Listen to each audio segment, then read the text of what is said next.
Hi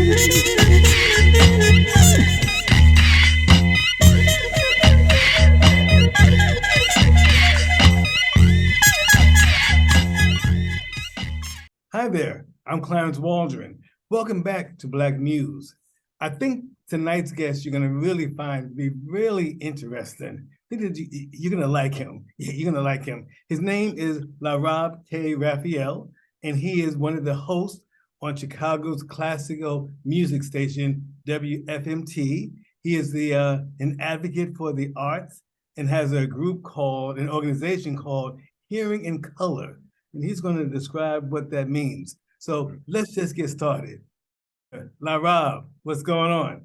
Not too much. I'm glad to be here. Yes, indeed. Well, we're happy to have you. But let's start with your work on the radio station, WFMT. What are your responsibilities? So I'm the weekend morning host. So I have a host shifts on Saturday and Sunday from 7 a.m. to noon, Chicago Central Time. And I program music, and I am responsible for obviously presenting that music on the air. But also, aside from that, I have a show with my co-host Christina Lynn called Sounds Classical that comes on Friday evenings at 8 p.m. Central Time. So those are the main responsibilities as the radio host. But behind the scenes, I'm also advocating for new music by Black and Brown composers, advocating for artists to come into the space and record, trying to, shake up the system a little bit. Classical music has been pretty the same for a long time, and I think it's well past time that we start to branch out a little bit. Yeah. So what kind of things are you trying to do? You trying to introduce the music to us, or how are you trying to? Right. So a lot of times with my programming, even on Saturdays and Sundays, you might expect to hear the normal Bach and Beethoven and Mozart, but I tend to not play that so often. I'm playing works by Florence Price. I'm playing works by William Grant Still. I'm playing works by Jesse Montgomery, Sean Opebolo, people who are composing today, and Black and Brown composers who have been composing for as long as composers like Mozart and Beethoven, but for far too long have been sidelined because people want to hear, what they think is a classical standard. So I'm bringing in this music that is our music into the fold of what classical sounds are. Cool, cool. Now, are you one of the first Black hosts at the station there? Yeah, so I am actually the first Black host at WFMT. Whoa, really? I am. I didn't really, I don't think that's hit me until this moment right now, but yes, I'm the Wow. first. So what does that feel like? What does that mean? That's a big deal. It is a big deal. I think, WFMT has been, like I said, it's been a classical station for over 70 years now. And I think that only in the past few years we've started to see this call for diverse repertoire, this call for diverse music. And, they really reached out to try and find someone who knew about this repertoire, who knew about the music, and could speak about it in the manner that was, going to do it justice. And I was really, really happy that they reached out to me. I'm a huge classical music lover, and a lot of my work, even before WFMT, was involved with bringing Black and Brown people to the forefront in this genre. So it's a huge responsibility, really, because I want to do justice to the music that came before me and also encourage the music that is around me right now.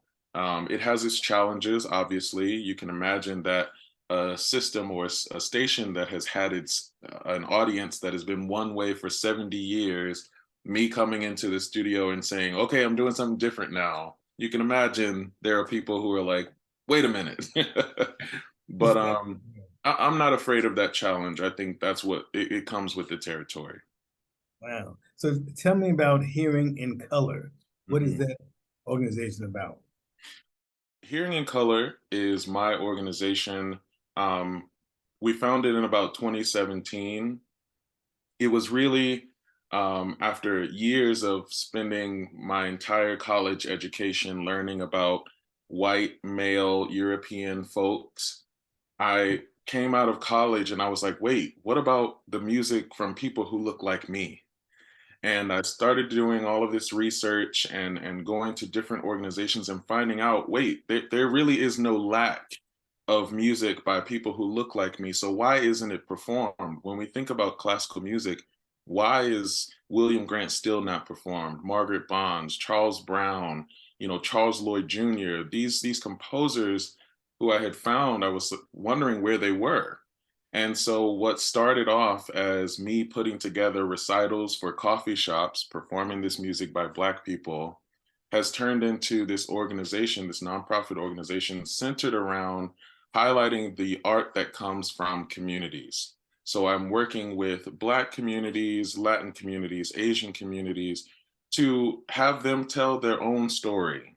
I think so often when we think about diversity, it's through the lens of whiteness. It is, okay, this is the canon, and then here's where the brown people reside over here, and there's a little bit of space here.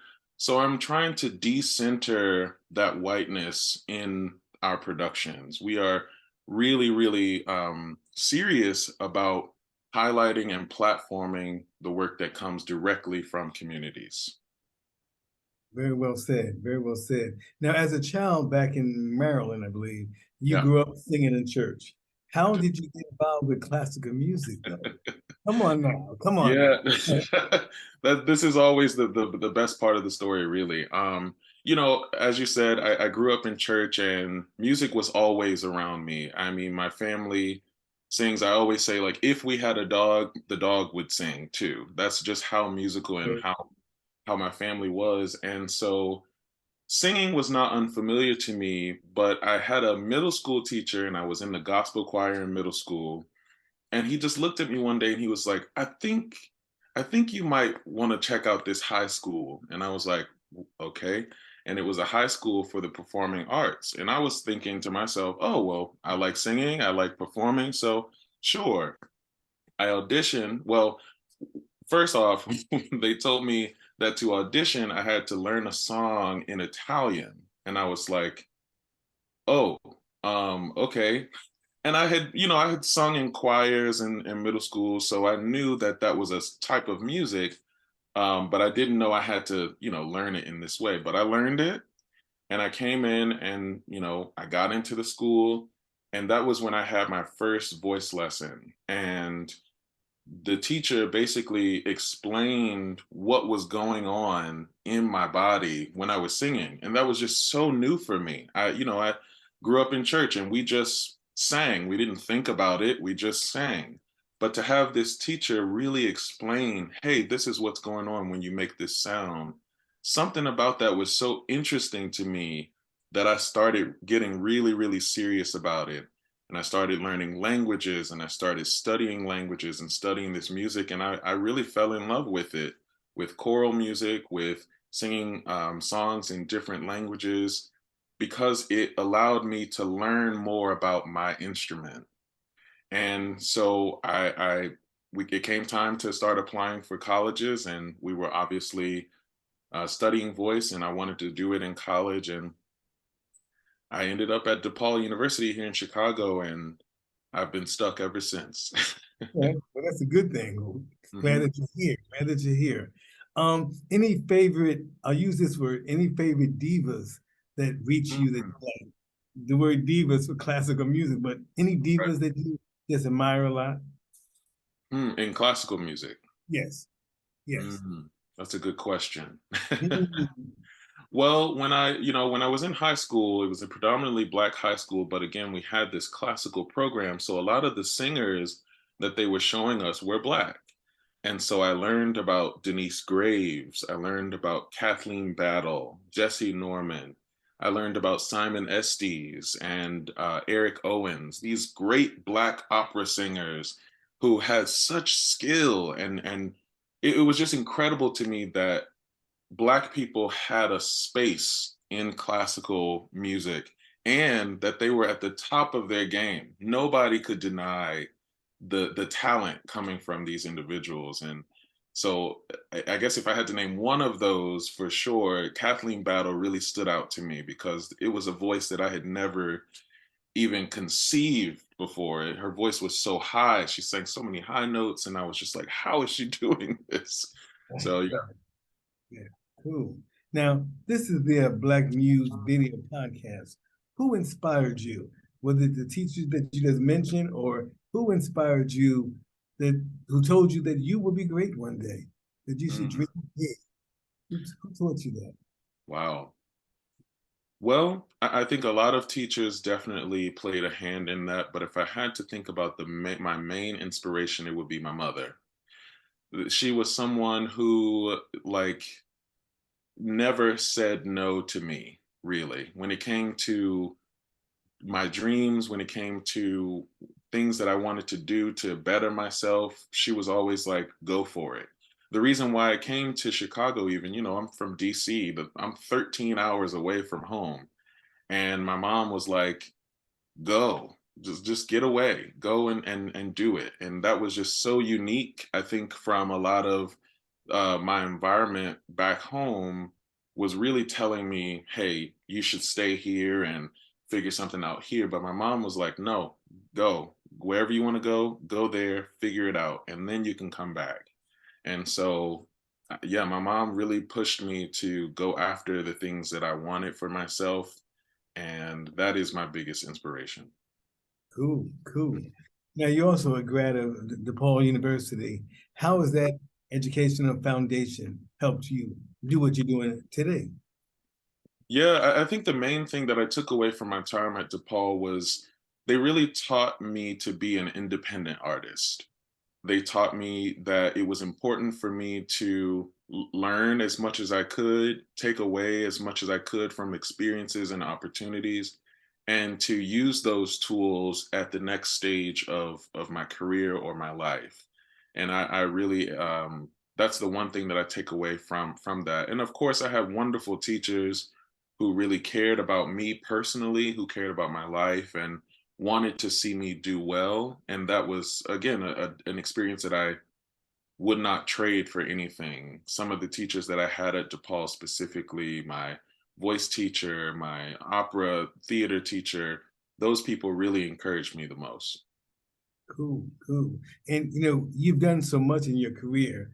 We can't get to all of it now, but you also did some work with the Lyric Opera Mm-hmm. as administrator. Tell us about that. Right. So I worked at the Lyric Opera in a department. At the time, it was called Lyric Unlimited. I believe it's the learning and creative engagement department right now. That was the department that was focused on the community aspect. It was focused on what was going on in schools. And I had this background. That was really my background. The work that I did there really brought opera, you know, to communities of color, and it brought communities of color into opera. And that was something that I thought was really important. So a lot of the work that I did there was making sure that there were opportunities for this cross section of community and art. And so that's somehow been the theme in my career thus far, is like, how do we solidify the cross section between community and art?